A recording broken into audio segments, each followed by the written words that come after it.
ஒரு கட்சி என்ன சொல்றாங்க, நிலைப்பாடு என்ன. இன்னைக்கு இன்னும் ஒரு படி முன்னாடி போய் தெளிவுபடுத்த விரும்புகின்றோம். இன்னும் ஒரு படி முன்னாடி போறோம். இன்னைக்கு தமிழகத்தை பொறுத்தவரை தனியார் பள்ளியில் படிக்கக்கூடிய மாணவர்கள் அரசு பள்ளியை விட அதிகமாக இருக்கிறாங்க. அவங்களுடைய கல்வி குறிப்பு ஒரு ஆண்டுக்கு முன்னாடி அசம்பிளியில் சப்மிட் பண்ண டாக்குமெண்ட்ல இருந்து எடுக்கப்பட்ட குறிப்பில் 52 லட்சம் மாணவர்கள் அரசு பள்ளியிலும் 56 லட்சம் மாணவர்கள் தனியார் பள்ளியிலும் படிக்கிறாங்க. தனியார் பள்ளி மாணவர்கள் அதிகம். அதில் சிபிஎஸ்சியில் படிக்கக்கூடிய மாணவர்களாக இருந்தால் ஹிந்தி படிக்கிறாங்க. மெட்ரிகுலேஷனில் படிக்கக்கூடிய மாணவர்களாக இருந்தால் நம்மகிட்ட தவறான ஒரு எண்ணம் இருக்கு.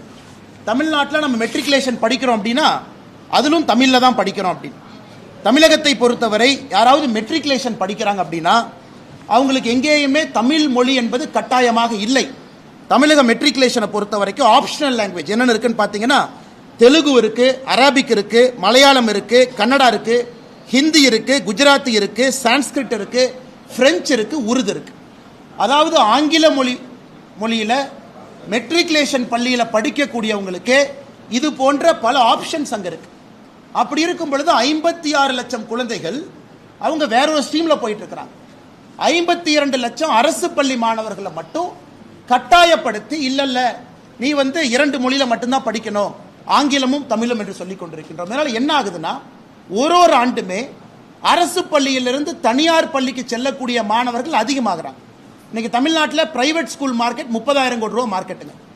நீங்க கணக்கு போட்டா தெரியும். 56 லட்சம் குழந்தைங்க ஒருத்தருக்கு ஒரு ஃபீஸ் போட்டு வேன் ஃபீஸ் அந்த மார்க்கெட்டை ஃபுல்லா பாருங்க. ஏன்னா இல்லாட்டி இன்னைக்கு திமுக காரர் தான் தனியார் பள்ளி கூட்டமைப்புடைய தலைவராக இருக்கார். முதல்ல பாரதிய ஜனதா கட்சியில் இருந்தார் அண்ணன் பிடி அரசுகுமார் அவர்கள். அவர் 68 லட்சம் கணக்கு சொல்றார். நான் தமிழ்நாட்டு அரசினுடைய அரசு குறிப்பின்படி 56 லட்சம் சொல்றேன். அண்ணன் அரசுகுமார் அவர்கள் ஒரு விழாவில் இல்ல 68 லட்சம் பேர் தனியார் பள்ளியில் படிக்கிறாங்க.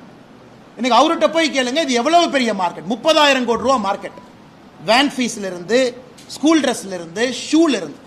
இன்னைக்கு எல்லாருமே தனியார் பள்ளியை நோக்கி செல்ல வேண்டும் என்பதற்காக திராவிட முன்னேற்ற கழக அரசு பள்ளியில இருமொழி கொள்கையை வச்சிருக்கிறாங்களா நான் கேட்க வேண்டியது முதல் கேள்வி.